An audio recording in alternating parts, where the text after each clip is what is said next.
Depreciation is the most expensive word in the car business, unless you are the one buying. Right now, there are 3 wagons rotting on dealer back lots, marked down to almost nothing, that will quietly outlive every shiny new crossover rolling off the showroom floor. Mechanics know it. Cab drivers in Europe have known it for 40 years. The average American buyer? No clue. After more than 2 decades under the hood, I have learned the cars nobody wants are usually the ones nobody can kill.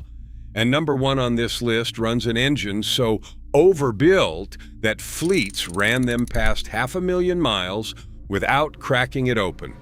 3 wagons, dirt cheap, built to hit 400,000 miles. Let's count them down. I am going deepest on number 1 because once you understand what that engine actually is, you will never look at a $40,000 SUV the same way again.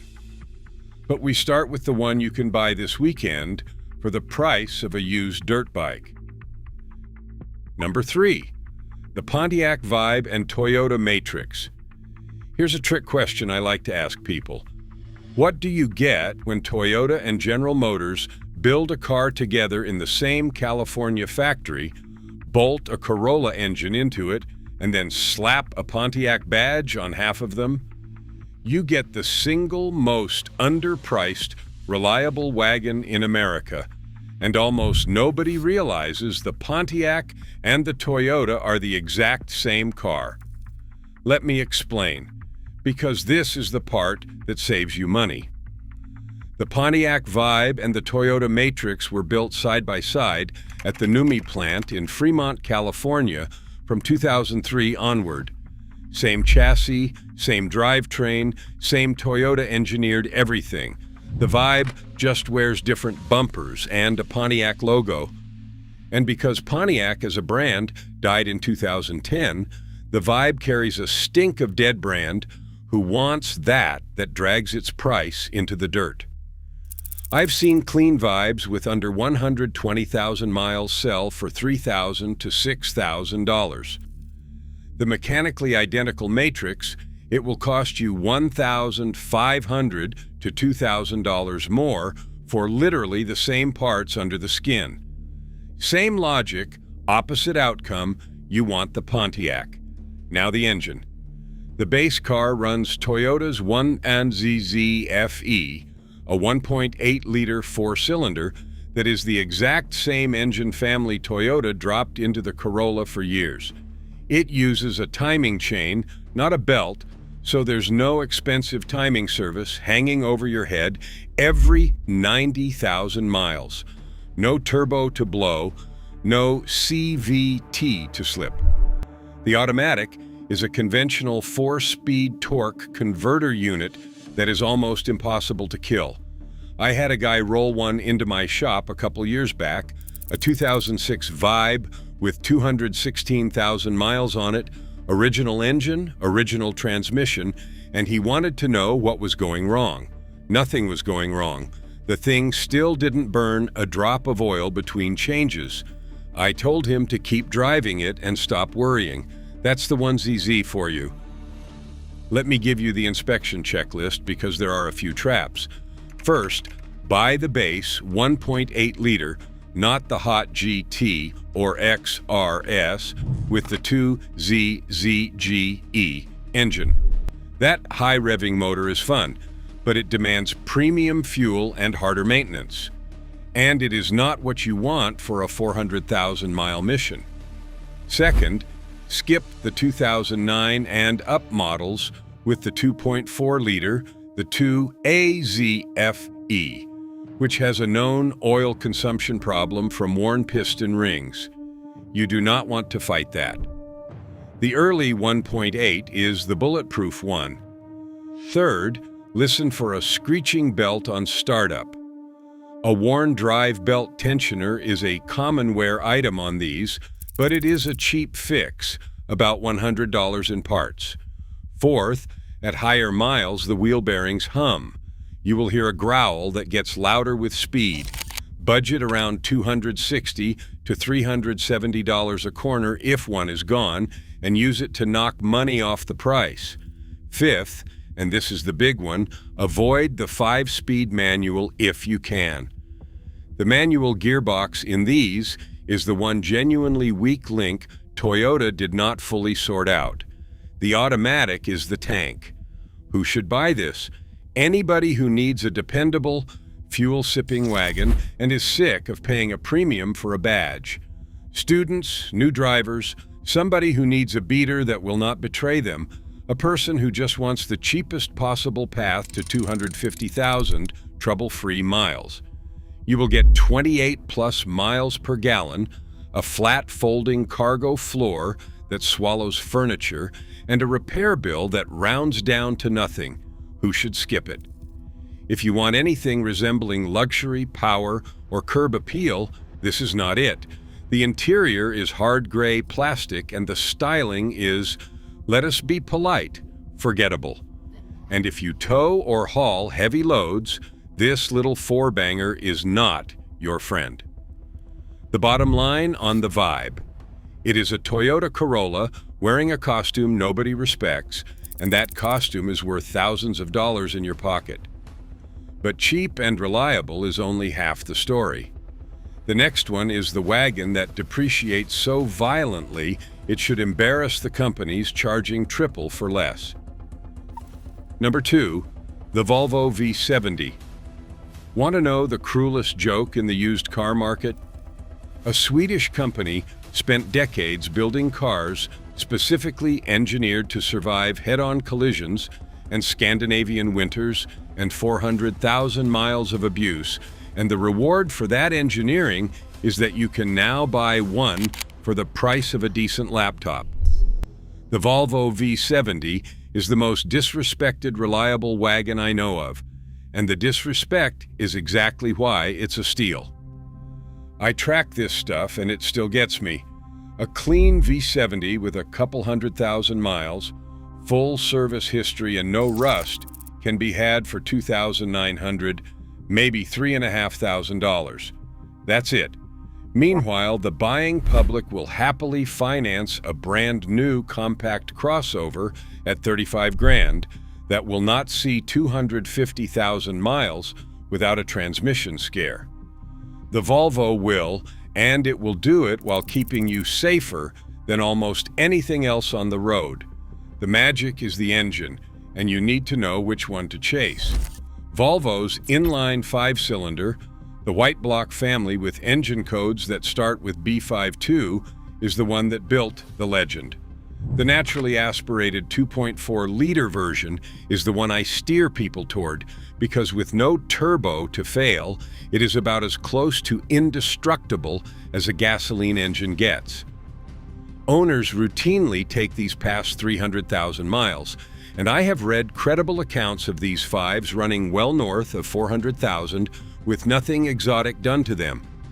The turbocharged versions, the T5 and the rest, are also genuinely tough and a riot to drive, but a turbo is one more thing that costs money when it eventually wears, so for pure longevity on a budget, the non-turbo 5 is the play.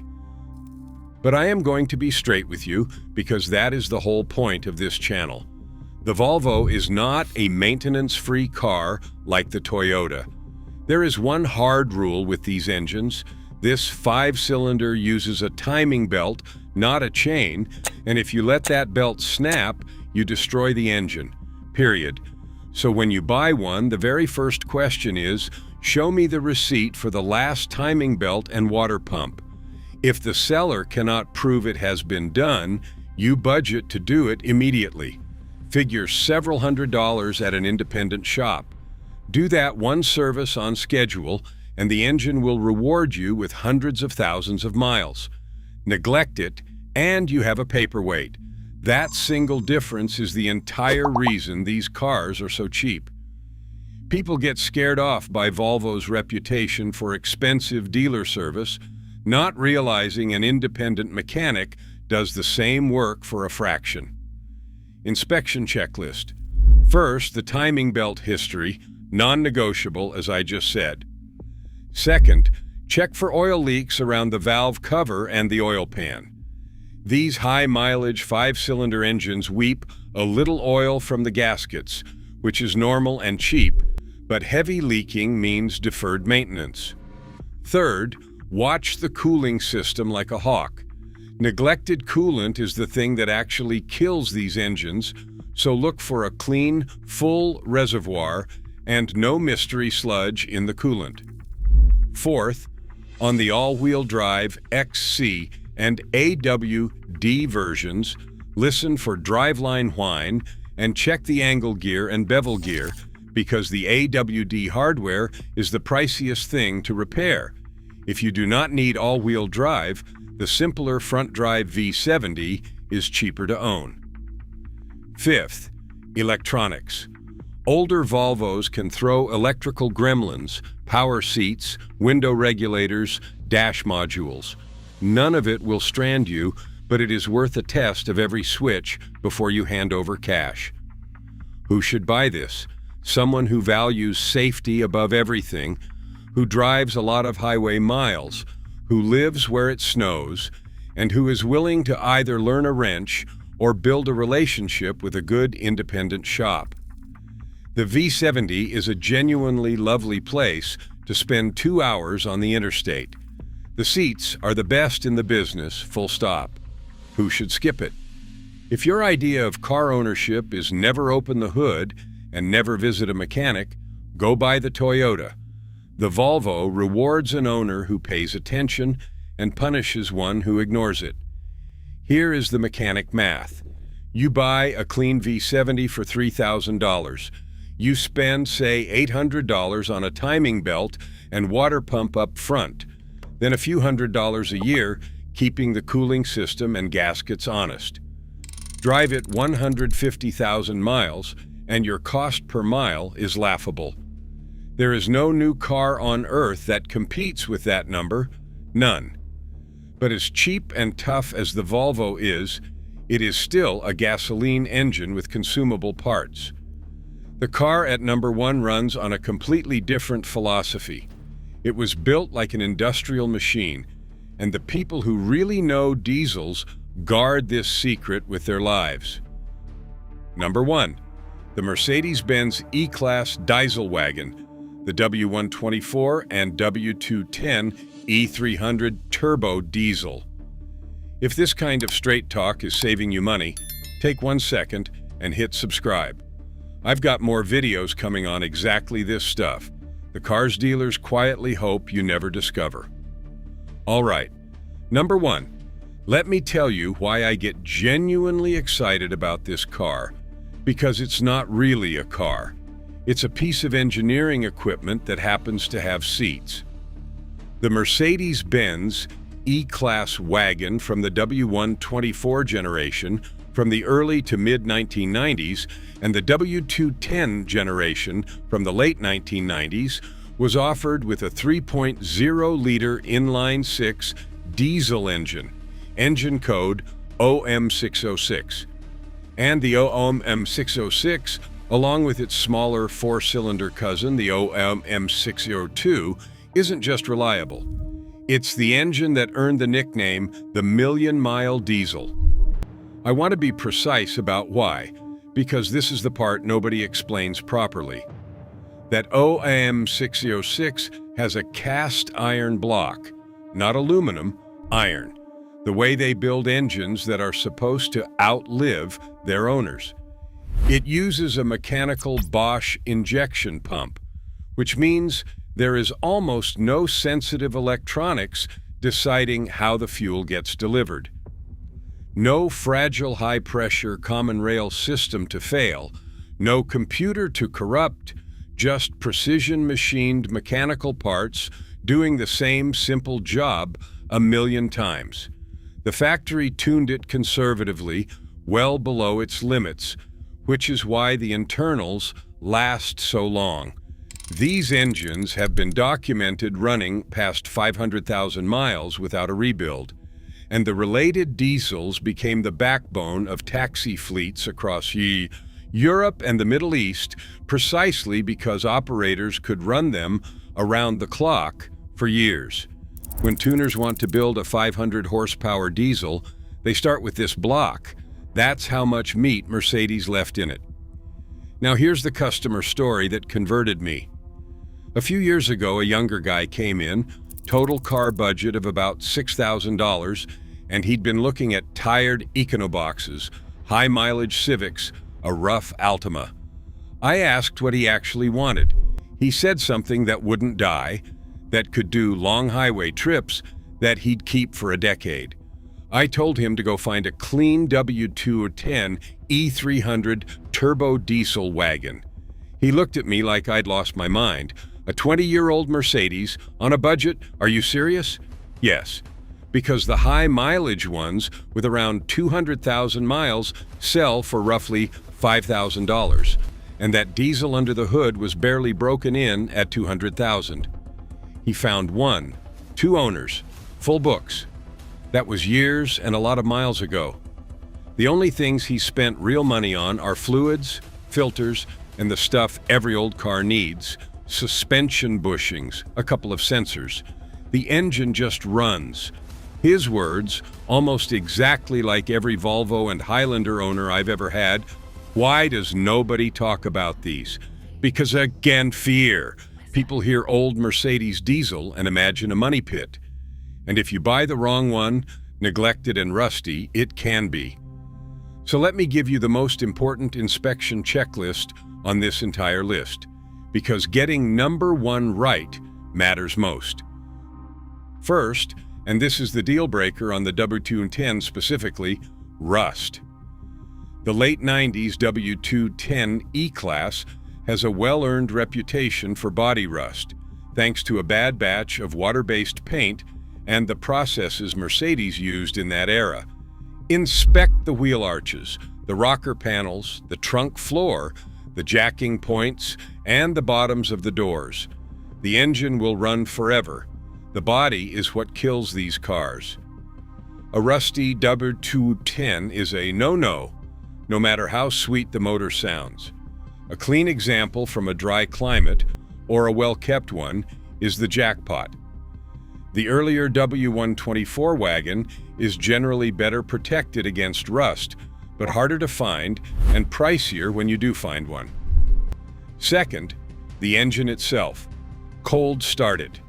A healthy OM606 fires within a couple of seconds after the glow plug cycle and settles into a steady idle without billowing smoke. A little puff of haze on a cold start is normal for an old diesel. Thick, continuous blue or white smoke is not. Listen for an even mechanical clatter. Diesels are supposed to sound like diesels, but there should be no heavy knocking. Third, the glow plugs and the wiring harness. The single genuinely notorious electrical weak point on some of these is an engine wiring harness whose insulation can get brittle with age and heat. On a good example, it has already been replaced, so ask the seller. It is a known fix, not a mystery. Fourth, the transmission and the vacuum system.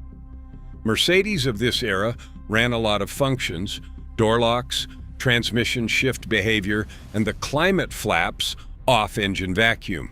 Make sure the doors lock smartly and the automatic shifts are clean. Vacuum leaks are common and usually cheap, and they tell you how well the car has been kept. Fifth, service records. With any 25-year-old car, the paperwork is the car. A fat folder of receipts is worth more than $1,000 of looking clean. Who should buy this? Somebody who wants the closest thing to a forever car that exists under $10,000. A long-distance commuter who will appreciate 40+ miles per gallon on the highway out of that diesel. A person who likes the idea of owning something built to a standard that simply does not exist anymore. Solid doors, real steel, an engine designed by people who assumed it would be running in 2040. Who should skip it? If you need modern infotainment, quick acceleration, or a car you never have to think about, this is not your machine.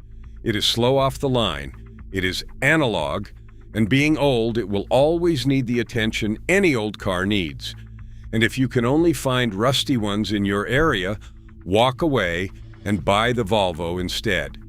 Here is my final take on the diesel wagon. This is the one I would buy if someone told me I had to drive a single car for the next 20 years and keep total ownership cost as low as humanly possible. The body needs babysitting and the car needs an owner who cares, but that engine is, with zero exaggeration, one of the most durable power plants ever bolted into a passenger vehicle. You are buying 500,000-mile engineering for $5,000. The market thinks it is an old Mercedes. The people who know think it is the deal of the decade. So there it is. 3 wagons the market threw away and mechanics quietly treasure. The Pontiac Vibe, a Toyota Corolla in disguise, is the cheapest reliable wagon in America, hiding behind a dead badge. The Volvo V70 is engineered like a vault and depreciated like a curse, and it is unstoppable as long as you respect the timing belt. And the Mercedes-Benz E300 diesel wagon houses a 1,000,000-mile engine in a body you simply must inspect before you buy. You now know 3 wagons you can put in your driveway for the price of a single used SUV down payment, everyone capable of running circles around a brand new crossover all the way to 400,000 miles. Next time a salesman tries to steer you toward a shiny 3-year-old lease return with a turbo that is already living on borrowed time, you will know exactly what he is not telling you. If you want to see the cars that earned true legendary status in my shop, the ones that flat out refuse to die, I put the whole list in another video, and it is right here. That is more than 2 decades of watching cars come and go. Hit like if this helped, subscribe for more of the truth dealerships will not tell you, and remember, take care of the car, and the car takes care of you. Take it or leave it. I will see you in the next one.